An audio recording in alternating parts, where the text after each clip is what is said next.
So we're talking about menopause and diabetes. And so just briefly, a brief overview about menopause. It's basically when the periods stop for women, and it occurs somewhere between the ages of 45 to 51, typically, and it can last anywhere from 5 to 7 years. That's just an average. For some people, it goes on even longer than that.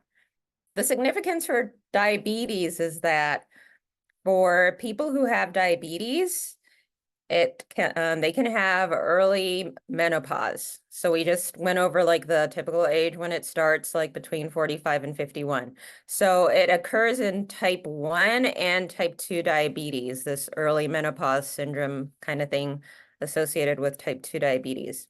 So for type 1, if the woman is diagnosed with type 1 diabetes before the age of 30, then there's that risk for early menopause. Or if the woman's diagnosed with type 2 diabetes in her 30s, so anywhere between ages 30 and 39, then there's a greater risk for early menopause too. So you're going to get it like maybe in your 40s, maybe even earlier than that. But if the woman is diagnosed with diabetes after age 50, typically menopause actually occurs a little bit later for that woman, and that's natural menopause actually. And so you might be wondering about gestational diabetes, what that has to do with anything. So there isn't really an association between gestational diabetes and early menopause. Those women just wind up with menopause at the usual time, unless they're actually diagnosed with diabetes type 1 or type 2 at the ages we talked about. Then that could lead to some early menopause potentially. And so what happens in menopause is that the hormones, estrogen and progesterone, typically drop. And if you remember, insulin itself is actually a hormone. So all the hormones kind of interact with each other, and estrogen and progesterone can kind of also affect how the cells respond to insulin, which becomes more significant during menopause because there's fluctuations in these hormones during menopause. And as the time goes on, and eventually the hormone levels go really low, sort of at the end of menopause. Another thing that happens for women in menopause is that there are more health risks associated with menopause. So increased risk for weight gain, and that has to do with changes in the hormones too. And as we just talked about, those hormones affect insulin, and insulin actually too is a hormone that is associated with weight gain. An increased risk for heart disease too happens with postmenopausal women in menopause, and just having diabetes in and of itself is a risk factor for heart disease. So kind of more risk for heart disease for women. And then there's osteoporosis that happens too. And so all of these things can kind of complicate diabetes management. And so what are some signs and symptoms of menopause? We've got the hot flashes, which are pretty common, and that can kind of go along with night sweats sometimes too. And then you can have mood swings and different types of moods, depression. And if you already have depression even before menopause or some kind of mood disorder, then it can get worse during menopause. So as you can see, it can complicate other medical conditions too. And then you can get poor sleep, sleep disturbances, insomnia. And remember that poor sleep in and of itself, so insomnia, is a stressor on our body, and that in fact affects our stress hormones. And guess what happens when we're under more stress? Then blood sugars go up.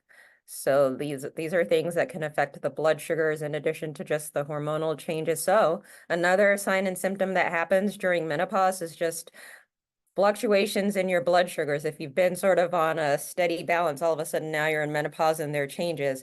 These changes are happening because of these things that are going on.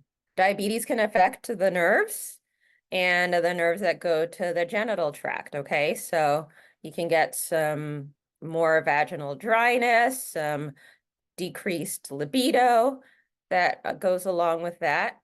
And because of the changes in estrogen levels are going down, that leads to increased risk for more urinary tract infections and yeast infections, just because The lower estrogen levels makes it easier for bacteria and yeast to get in there and cause problems. So that's something else that might be noticed during menopause.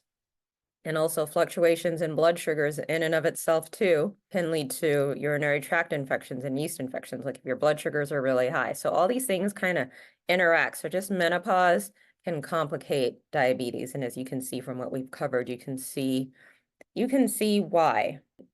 If you're a female and you notice these things, especially if you start to notice symptoms that might be menopause related early on, that would be a good reason to get in and go see your doctor because you might be having some early menopause. Something that I see, or a question that I get asked pretty often by women when I'm seeing my patients, they say, well, I think I'm having menopause, so can you check my hormone levels? And so here's the thing. Menopause is actually a clinical diagnosis. We don't need to check hormone levels because guess what? The hormone levels are changing. Like on one day, it can be one thing, on another day, it can be a different thing. So that doesn't really help out with the diagnosis. Think about it like traffic, okay? You might be in rush hour and there's more traffic, and if it's not the rush hour, so it's fluctuating and it doesn't help. We just know that if you're in the age range for menopause and you're going through menopause, okay? And we treat it. Now, there are some special circumstances when we do need the labs. So for example, if you're a woman and you're not quite at menopause age, and that could happen if you have diabetes, just like we talked about, and all of a sudden it looks like you're in early menopause, and we might check some hormones just to confirm. You know, that's a situation in which we would check, but just like typical, near the age for menopause, we know. And it's just like for teenage females, when they start their periods, we don't need to do hormone levels to know that they're in their period time. We just know that the hormones are there, and those are the things making them have periods. The same goes for menopause. If you're a woman at menopause age or in that perimenopause age, we just know that that's happening, and we know based on your symptoms that that's what's going on, and then we just treat. And just like we talked about, hormone levels aren't going to help because they're fluctuating up and down, up and down, up and down until you're finally in the postmenopause phase, and that's when they're typically at a more stable level. One more thing that I just wanted to cover real quickly is one of the newest treatments that's out there for menopause, which is really exciting. I mean, we know there's like hormones and stuff, and there's like other things that we use for mood. But this one just came out in the past like year or so, and it's called Veoza. That's the trade name. You might be seeing ads for it. So that's the trade name for it. The generic name for it is fezolinetant. And so what it does is it specifically treats hot flashes that are caused by menopause. And the hot flashes, if you're a menopausal woman, and you know, they can be kind of bothersome, especially if you get a lot of them.